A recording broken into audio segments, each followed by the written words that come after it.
ವ್ಯಾಪಾರಿ ಅನ್ನುವಂತಹ ಕಾನ್ಸೆಪ್ಟ್ ಇದೆ, ಫುಟ್ಪಾತ್ ವ್ಯಾಪಾರ ಅಂತ ಇದೆಯಾ, ಪಾದಚಾರಿಗಳ ವ್ಯಾಪಾರ ಅಂತಿದ್ಯಾ? ಅದು ಬರಲ್ಲ. ಅದನ್ನ ಬಿಟ್ಟಿದ್ದು ನಿಮ್ ಇಲಾಖೆ, ಅದನ್ನ ಬಿಟ್ಟಿದ್ದು ನಿಮ್ ಇಲಾಖೆ. ಫುಟ್ಪಾತ್ ವ್ಯಾಪಾರ ಬೀದಿ ವ್ಯಾಪಾರಿಗಳು ಇದು ಕ್ಯಾಂಟೀನ್ ಉದ್ಘಾಟನೆ ಮಾಡಿದ್ರಲ್ಲ ಸರ್ಕಾರ, ಬೀದಿ ಬದಿ ಮೊಬೈಲ್ ಕ್ಯಾಂಟೀನ್ಗಳಲ್ಲಿ ಯಾಕೆ ಮಾಡ್ಬೇಕಿತ್ತು? ಮೊಬೈಲ್ ಕ್ಯಾಂಟೀನ್ ಯಾಕೆ ಓಪನ್ ಮಾಡಿದ್ರಿ ನೀವು? ಎಲ್ಲಿ ನಿಲ್ಸ್ಕೊಳ್ಳೋದು? ಅದನ್ನ 12 ವರ್ಷ ಆಯ್ತು. ಸರಿ, ಅದನ್ನ ನಾನು ಎಲ್ಲಿ ನಿಲ್ಸ್ಕೊಳ್ಳೋದು ಮೇಡಮ್? ಕೋರ್ಟ್ ಅವಾಗ ಒಂದು ನಿರ್ದೇಶನ ಕೊಟ್ಟಿತ್ತು. ಇನ್ನು 12 ವರ್ಷದಲ್ಲಿ ಏನ್ ಮಾಡಬೇಕು, ಈ ಸೆಕ್ಟರ್ಗೆ ಹೆಂಗೆ ನಾವು ಬಲಪಡಿಸಬೇಕು, ಅವರಿಗೆ ಆ ಸಾಮಾಜಿಕ ಜೀವನ ಮತ್ತೆ ಒಳ್ಳೆ ಜೀವನಕ್ಕೆ ಏನ್ ಕಾನೂನು ಮಾಡಬೇಕು, ಅದು ಯಾಕೆ ಮಾಡ್ಲಿಲ್ಲ ಅಂತ ನನಗೆ ಅದು ದೊಡ್ಡ ಪ್ರಶ್ನೆ ಆಗ್ತಿದೆ. ನಿಧಿ ಅಂತ 15,000 ಈಗ ಮೊನ್ನೆ ಲಾಸ್ಟ್ ಡಿಸೆಂಬರ್ ಅಲ್ಲಿ ನಮ್ಮ ಮೋದಿಜಿಯವರೇ ರಿಲೀಸ್ ಮಾಡಿರೋದು 10,000 ಫಸ್ಟ್ ಇತ್ತು. ಈಗ 15,000, 25,000, 50,000 ಏನಿದು? ಒಂದ್ ಕಡೆ ಕೊಡ್ತೀರಿ, ಒಂದ್ ಕಡೆ ಕಿತ್ಕತ್ತೀರಿ. ಏನ್ ವ್ಯಾಪಾರ? ಸೆಂಟ್ರಲ್ ಗವರ್ನಮೆಂಟ್ ಏನ್ ವ್ಯವಸ್ಥೆ? ಇದೆಲ್ಲ ಯಾರು ಮಾಡಿರೋದು? ಕಾನೂನಾತ್ಮಕವಾಗಿ ತಾನೆ. ಅಲ್ಲ, ಮುಂದೆ ನೋಡಿ ಗರಿ ಗರಿ ಬಟ್ಟೆ ಹಾಕೊಂಡು, ಐರನ್ ಬಟ್ಟೆ ಹಾಕೊಂಡು, ಗರಿ ಗರಿ ಬಟ್ಟೆ ಹಾಕೊಂಡು, ಇದೇ ರೀತಿ ನನ್ ಶಾಲ್ ತರದ ಒಂದ್ ಶಾಲ್ ಹಾಕೊಂಡು ಹಸಿರು ನಿಶಾನೆ ತೋರಿಸಿದ್ರಲ್ಲ, ಯಾ ಗಾಡಿ ನಾನು ಎಲ್ಲಿ ನಿಲ್ಸ್ಬೇಕು? ಎಲ್ಲಿ ನಿಲ್ಸ್ಬೇಕು ಹೇಳಿ ಮೇಡಮ್ ಅವರೇ? ಮಧ್ಯ ರಸ್ತೆ ಅಥವಾ ಹೋಗಿ ಪಾರ್ಕ್ ಒಳಗಡೆ ನಿಲ್ಸಕ್ಕೆ ಅವ್ರು ಪಾರ್ಕ್ನವ್ರು ಬಿಡ್ತಾರ? ನಾನು ಎಲ್ಲಿ ನಿಲ್ಸ್ಬೇಕು? ಎಲ್ಲಿ ನಿಲ್ಸ್ಲಿ ಅಂತ ಬಿಡುಗಡೆ ಮಾಡಿದ್ರಿ? ಅದು ನಮಗೆ ಮುಖ್ಯ. ಗಾಡಿಗಳನ್ನ ಕೊಡಕ್ಕೆ ಫುಡ್ಡಿಂಗು, ವೆಜಿಟೇಬಲ್, ಫ್ರೂಟ್ಸು, ಐಸ್ ಕ್ರೀಮು ಪ್ರತಿಯೊಂದು ಮಾಡ್ತಾ ಇರೋದು ಸರ್ಕಾರ. ಇದೆಲ್ಲ ಗಮನ ಇಟ್ಕೊಂಡೇ ತಾನೇ ಮಾಡ್ಬೇಕು. ಈ ಸೌಲಭ್ಯಗಳು ಯಾವುದು ಇವರು ರೋಡಲ್ಲಿ ಓಡಾಡ್ತಾ ಮಾಡಿದ್ರೆ ಟ್ರಾಫಿಕ್ ಆಗಲ್ವಾ? ಎಲ್ಲದನ್ನು ಮಾಡಲೇಬೇಕು.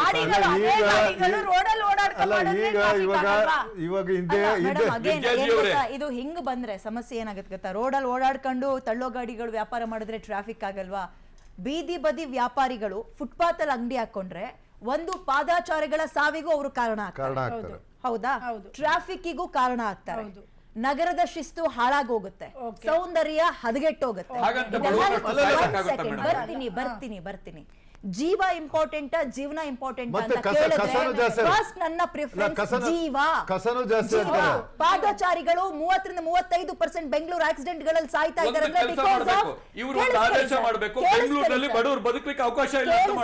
ಕೇಳಿಸ್ಕೊಳ್ಳಿ ಸರ್, ಬಡವರಿಗೆ ಅಲ್ವಾ ಈ ಗ್ರೇಟ್ ಬೆಂಗಳೂರು. ನಾನು ಅದಕ್ಕೆ ಬರ್ತೀನಿ.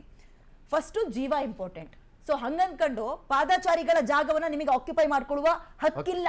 ಒಂದು ಹಂಗನ್ ಬಡವ್ರ ಜೀವನ ಮಾಡಬಾರ್ದಾ? ನಿಮಗೆ ಲೈಸೆನ್ಸ್ ಕೊಟ್ಟವ್ರು ಯಾರು ಪ್ರಶ್ನೆ ಮಾಡ್ಬೇಕು.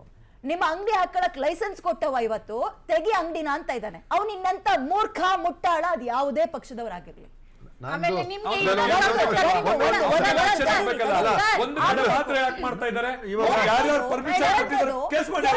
ಎರಡನೇದು, ಬೀದಿ ಬದಿ ವ್ಯಾಪಾರಿಗಳ ಹತ್ರ ಸಂಜೆ ಬಂದು ಮಾಮೂಲಿಯನ್ನ ಇಸ್ಕೊಳ್ಳುವಂತಹ, ಅದು ಡ್ಯೂಟಿಯಲ್ಲಿ ಇರೋವ್ರೆ ಯೂನಿಫಾರ್ಮ್ ಹಾಕೊಂಡು ಡ್ಯೂಟಿ ವೆಹಿಕಲ್ ಅಲ್ಲಿ ಬಂದು ಇಸ್ಕೊಂಡು ಹೋಗ್ತಾರಲ್ಲ, ಯಾವ ಅಧಿಕಾರದ ಮೇರೆಗೆ ನಿಮ್ಮ ಅಪ್ಪನ ಮನೆ ಜಾಗ ಕೊಟ್ಟಿದ್ದೀರಿ ಅವ್ರಿಗೆ ಅನ್ಕೊಂಡು ಮಾಮೂಲಿ ಇಸ್ಕೊಂಡು ಹೋಗ್ತೀರಾ? ಪ್ರಶ್ನೆ ಮಾಡ್ಬೇಕು. ನೀವು ಕೊಡ್ತೀರಿ, ಅವ್ರು ಇಸ್ಕೊಂಡು ಹೋಗ್ತಾರೆ.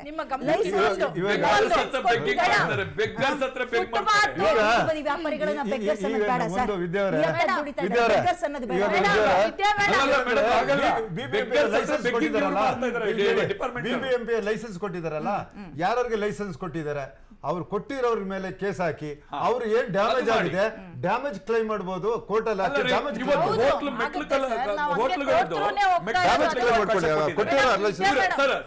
ಹೋಟ್ಲದು ಮೆಟ್ಲಕಲ್ ಮಾಡ್ಲಿಕ್ಕೆ ಅಥವಾ ಯಾವ್ದೋ ಒಂದು ಅಂಗಡಿದು ಮೆಟ್ಲಕಲ್ ಮಾಡ್ಲಿಕ್ಕೆ ಅವಕಾಶ ಕೊಟ್ಟಿದ್ದಾರೆ.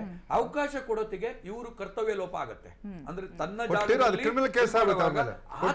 ಕೇಸ್ ಮಾಡೋದು ಬಿಟ್ಕೊಂಡು ಗುಬ್ಬಿ ಮೇಲೆ ಬ್ರಹ್ಮಾಸ್ತ್ರ ಬಿಡುವಂತ ಕೆಲಸವನ್ನ ನಮ್ಮ ಸಚಿವರು, ನಮ್ಮ ಸರ್ಕಾರ ಮಾಡ್ತಾ ಇದೆಯಲ್ಲ, ಅವ್ರು ಮಾಡ್ತಾ ಇರೋದು ಒಳ್ಳೇದು. ಯಾಕೆ ಮುಂದೆ ಫ್ಯೂಚರ್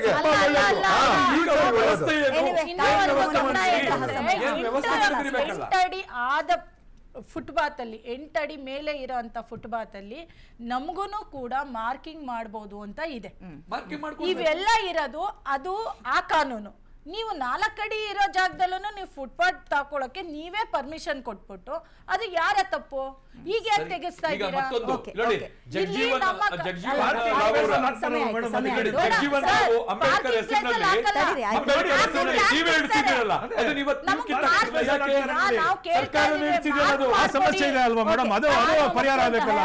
ಕಾರ್ಯಕ್ರಮವನ್ನು ಮುಗಿಸುವಂತಹ ಸಮಯ. ಥ್ಯಾಂಕ್ ಯು ಸೋ ಮಚ್ 5 ಜನಗೂ ಕಾರ್ಯಕ್ರಮದಲ್ಲಿ ಭಾಗಿಯಾಗಿದ್ದಕ್ಕೆ. ನೋಡಿ, ಇದು ಮಾನವೀಯತೆಯ ಜೊತೆಗೆ ಆಪರೇಷನ್ ಸರಿಯಾಗಿ ನಿರ್ವಹಿಸಬೇಕು.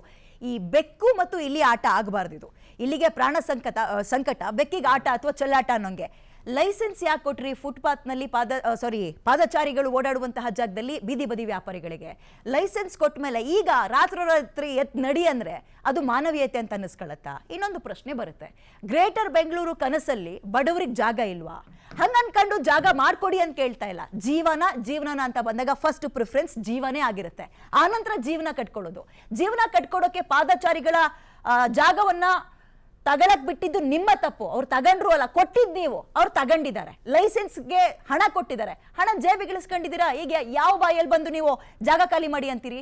ಜಾಗ ಖಾಲಿ ಮಾಡಿ ಅಂದ್ರೂ ಏನಾಗಬೇಕು, ಬೇರೆ ಕಡೆ ಜಾಗ ಮಾಡ್ಕೊಡಿ, ಅವ್ರಿಗೆ ಅನುಕೂಲ ಮಾಡ್ಕೊಡಿ. ಆಗ್ಲೂ ಅವ್ರು ಹೋಗ್ಲಿಲ್ವಾ ಅಲ್ಲಿಗೆ, ಅಲ್ಲಿಂದ ಕಿತ್ತು ಬಿಸಾಕಿ ಅಂಗಡಿಗಳನ್ನ. ಅವಾಗ ಯಾರು ಕೂಡ ಕೇಳಕ್ ಬರಲ್ಲ. ಇನ್ನೊಂದು ಇಂಪಾರ್ಟೆಂಟ್ ವಿಷಯ, ಬೆಂಗಳೂರಿನಲ್ಲಿ ಬೀದಿ ಬದಿ ವ್ಯಾಪಾರಿಗಳು ಏನಿದ್ದಾರೆ, ಹಾಗೆ ನಾನು ಈ ವಿಚಾರನ ಯಾರು ಏನ್ ಅನ್ಕೊಂಡ್ರು ಪರವಾಗಿಲ್ಲ, ಬಡವರಲ್ಲೂ ಭೇದ ಭಾವ ಮಾಡ್ತಿರಲ್ರಿ ಅಂತ ಅನ್ಕೊಂಡ್ರು ಪರವಾಗಿಲ್ಲ. ನನಗೆ ನನ್ನ ಮನೆ ಜನ ಇಂಪಾರ್ಟೆಂಟ್. ಅಂದ್ರೆ ರಾಜ್ಯದ ವ್ಯಾಪಾರಿಗಳು ಎಷ್ಟು ಜನ ಇದ್ದಾರೆ ಅವ್ರನ್ನ ಜಾಗ ಮಾಡ್ಕೊಟ್ರಿ ನೀವು. ವೆಂಡಿಂಗ್ ಝೋನ್ ಅಂತ ಮಾಡ್ಕೊಟ್ರು ನಮ್ಮ ರಾಜ್ಯದವ್ರಿಗೆ ಫಸ್ಟ್ ಪ್ರಿಫರೆನ್ಸ್ ಕೊಡಿ. 100 ಅಂಗಡಿ ಇರ್ತಾವಂದ್ರೆ 70ರಿಂದ 80 ಅಂಗಡಿ ಬೇರೆ ರಾಜ್ಯದವ್ರು ಬಂದಿರ್ತಾರಿಲ್ಲ ಹಾಕೊಳ್ಳಕ್ಕೆ. ಬೀದಿ ಬದಿ ವ್ಯಾಪಾರಿ ಆದ್ರೂ ಆಗ್ಲಿ, ದೊಡ್ಡ ದೊಡ್ಡ ಹೋಟೆಲ್ ಅವರು ಕಟ್ಕೊಳ್ಳೋದಾಗ್ಲಿ, ನಮ್ಮವ್ರಿಗೆ ಅವಕಾಶ ಮಾಡ್ಕೊಡ್ರಿ. ಆಮೇಲೆ ಸಂಜೆ ಬಂದು ಮಾಮೂಲಿ ಕೇಳೋರು ಅಲ್ಲಿ ಹಕ್ಕಳಕ್ಕೆ ಅವ್ರಿಗೆ ಅಧಿಕಾರ ಇಲ್ಲ ಅಂದಮೇಲೆ ಅಲ್ಲಿ ಬಂದು ಮಾಮೂಲಿ ಇಸ್ಕೊಳ್ಳುವಂತಹ ನೀವು ಎಂತ ಎಜುಕೇಟೆಡ್ ಬೆಗ್ಗರ್ಸ್ ಅಂತ ಪ್ರಶ್ನೆ ಮಾಡ್ತಾರ್ರಿ. ಹೋಗ್ಬೇಡ್ರಿ ಹಂಗೆ. ಇನ್ ಮುಂದಕ್ಕಾದ್ರೂ ಸ್ವಲ್ಪ ನಿಯತ್ತಿಟ್ಕೊಳ್ಳಿ. ಡ್ಯೂಟಿಯಲ್ಲಿ ಯೂನಿಫಾರ್ಮ್ ಹಾಕೊಂಡು ವೆಹಿಕಲ್ ತಂದು ನಿಲ್ಲಿಸ್ಕೊಂಡು, ಆನ್ ಡ್ಯೂಟಿ ವೆಹಿಕಲ್ನ ತಂದು ನಿಲ್ಲಿಸ್ಕೊಂಡು 23 ರೂಪಾಯಿ ಮಾಮೂಲಿ ಇಸ್ಕೊಂಡು ಹೋಗ್ತಿರಲ್ಲ. ಯಾರ ತಪ್ಪು? ಬೀದಿ ಬದಿ ವ್ಯಾಪಾರಿಗಳ ತಪ್ಪ? ಲೈಸೆನ್ಸ್ ಕೊಟ್ಟವ್ರದ್ದು ತಪ್ಪ? ಆ ಜಾಗದಲ್ಲಿ ಹೋಗಿ, ನಿಷಿದ್ಧ ಜಾಗದಲ್ಲಿ ಹೋಗಿ ಅವ್ರು ವ್ಯಾಪಾರ ಮಾಡ್ತಾ ಇದ್ದಾರೆ ಅನ್ನೋ ಕಾರಣಕ್ಕೆ ಮಾಮೂಲಿ ಕೊಡ್ಲಿಲ್ಲ ಅಂದ್ರೆ ಎತ್ತ ಅಂಗಡಿ ಬಿಸಾಕಿಸ್ತೀನಿ ಅಂತಿರಲ್ಲ, ನಿಮ್ಗಳ ತಪ್ಪ? ಯೋಚನೆ ಮಾಡಿ. ಅಂಡ್ ಇದು ಆರಂಭಿಕ ಶೂರತ್ವ ಆಗಬಾರ್ದು. ಬೆಂಗಳೂರು ಫುಟ್ಪಾತ್ಗಳನ್ನ ಕ್ಲೀನ್ ಮಾಡ್ತೀವಿ, ಶಿಸ್ತನ್ನ ಪ್ರದರ್ಶನ ಮಾಡ್ತೀವಿ, ಟ್ರಾಫಿಕ್ನ ತೆಗಿತೀವಿ, ಆಮೇಲೆ ಪಾದಚಾರಿಗಳ ಸಾವಿಗೆ ಫುಟ್ಪಾತ್ ಕಾರಣ ಆಗಬಾರ್ದು ಅಂತ ನೋಡ್ಕೊಳ್ತೀವಿ ಅನ್ನೋದಾದ್ರೆ ಅವರಿಗೆ ಬೇರೊಂದು ವ್ಯವಸ್ಥೆಯನ್ನ ಮಾಡಿಕೊಡಿ. ಸುಮ್ಮನೆ ಒಂದೆರಡು ಕಡೆ ಅಂಗಡಿ ತೆಗ್ಸೋದು, ನಾಳೆಯಿಂದ ಅಡ್ಜಸ್ಟ್ ಮಾಡ್ಕೊಳ್ರೋ ಅಂತ ಬಿಡೋದು ಮಾಡಬೇಡಿ. ಸೊ ಸಂಬಂಧಪಟ್ಟ ಮಿನಿಸ್ಟ್ರು, ಅಧಿಕಾರಿಗಳು ಇನ್ನು ಮುಂದಕ್ಕಾದ್ರೂ ಹೇಗೆ ನಡ್ಕೊಳ್ತಾರೆ ಕಾದ್ ನೋಡೋಣ ಅಂತ ಹೇಳ್ತಾ ಇದ್ರೆ, ಫಾಲೋ ಅಪ್ ಅಂತೂ ಖಂಡಿತವಾಗ್ಲೂ ನಿಮ್ಮ PNS ವಿಸ್ತಾರ ಮಾಡ್ತಾ ಇರುತ್ತೆ. ಕಾರ್ಯಕ್ರಮ ಮುಗಿಸುವಂತಹ ಸಮಯ. ನೋಡ್ತಾ ಇರಿ PNS ವಿಸ್ತಾರ. ಇದು ನೇರ, ನಿಖರ ಮತ್ತು ಜನಪರ. Thank you.